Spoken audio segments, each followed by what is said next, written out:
$7 მილიონ, როგორ ფიქრობთ? ელოდება ბრიტანულ სანქციებს ის? ბიძინა ივანიშვილის ცოლის მეგობარი ეკა ჭიჭინაძე ზუსტად ვერ ამბობს, მიიღებს თუ არა ივანიშვილი $6-7 მილიონ.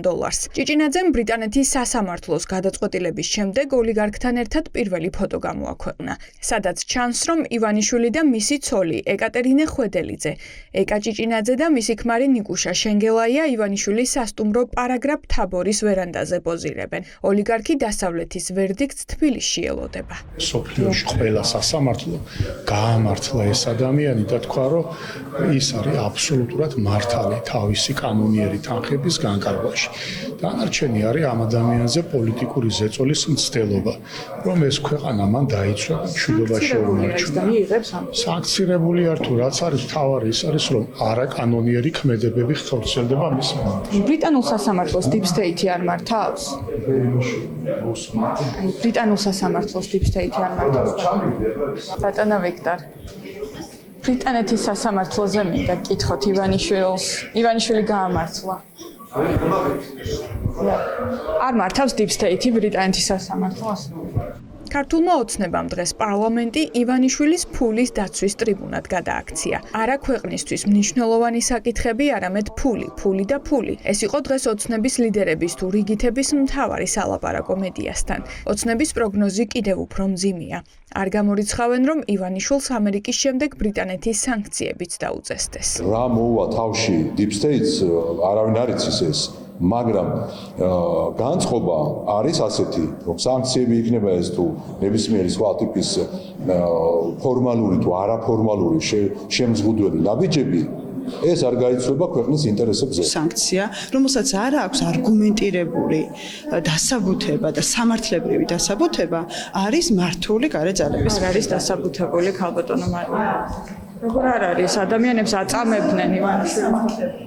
სამართლებრივი ინსტანციის მიერ. არა, სანქციები პოლიტიკური ბერკეტი არის დასავლეთის ხელში.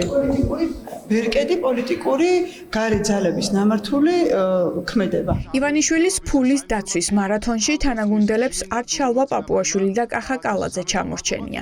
ივანიშვილის ქონების გამო ყველა მზადაა დასავლეთთან უკანასკნელი ხიდებით დაწვას და ქვეყნის მტრებად გამოაცხადონ საქართველოს მოკავშირეები. ეს იყო ავაზაკური რეკეტი და ყაჩაღობა დღისით მზისით შუაგულ ევროპაში. ეს შეიძლება ჩავთვალოთ 21 საუკუნის ყველაზე, ასე ვთქვათ, დიდი ყაჩაღობა, რასაც ხედავთ და რაც სახეზე გვაქვს. არ ვიცი, დაველოდოთ აღსრულების ნაწილში რა როგორ იქნება, თუმცა მე არანაირი იმედი არ მაქვს. ზოგმა ერთი წლის თავზეც ვერ გაიგო, რის საფუძველზეა დასანქცირებული მათი პარტიის საპატიო თავმჯდომარე. ცდილობენ ისტორია გააყალბონ და ყველაფერი ისე წარმოაჩინონ, თითქოს არც ხალხი უწამებია ქართულ ოცნებას და არც ქვეყნის არჩეული საგარეო ვექტორი შეუცვლიათ.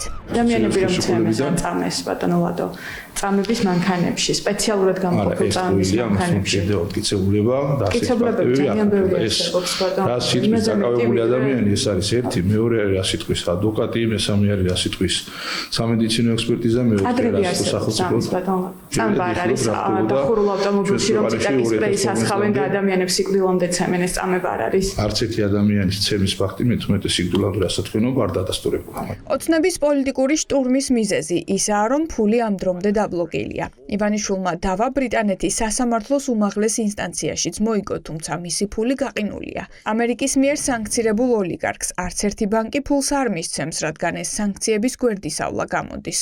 თუმცა სულ მალე შეიძლება ივანიშვილის განსაცდელი სრულიად ახალ ფაზაში გადავიდეს და ის ორმაგად სანქცირებული აღმოჩნდეს. სრულიად რეალისტურია, რომ მას დაეწესოს ბრიტანული ფინანსური სანქციები, რაც ყველა რუსმა ოლიგარქმა იცის, რომ ნამდვილი წყევლაა და რომლის გვერდის ავლაშ სრულიად შეუძლებელია თეორიულად რომც მოიხსნას ამერიკული სანქციები. ივანიშვილის ბრიტანული სანქციების მოლოდინებზე ინფორმაცია პირველად მისმა ადვოკატმა გაასაჯაროვა. გაირკვა ისიც, რომ ამ ეტაპისთვის ოლიგარქს საზღვარგარეთ მხოლოდ 2 მსხვილი აქტივი აქვს. ერთი ჯულიუს ბაერში შენახული ოჯახის ქონება, მეორე კი $1.1 მილიარდია, რომელიც სასამართლოებში მოიგო, თუმცა ვერ იბრუნებს.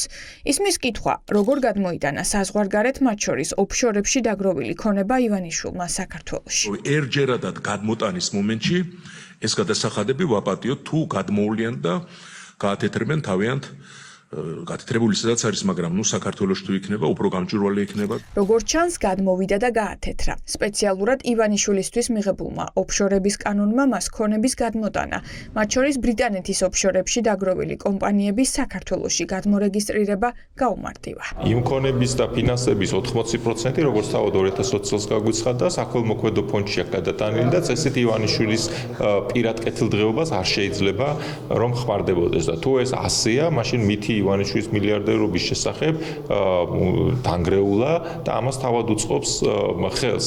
ის რომ ის საქართველოში შოულობს ფულს, ამას ჩვენ თვალნათლად ხედავთ იმ სხვადასხვა მშენებლობის ნებართვებში, ლიცენზიებში. ბიძინა ივანიშვილს მოლოდინი აქვს, რომ შეერთებული შტატები მას სანქციებს მოუხსნის, თუმცა ამ მოლოდინის საფუძველი უცნობია. ტრამპის ხელისუფლება ნახევარ წელზე მეტია შეერთებულ შტატებს მართავს და ფაქტია, რომ ოცნებამ ახალ ადმინისტრაციასთან ურთიერთობა ამ დრომდე ვერ დაალაგა.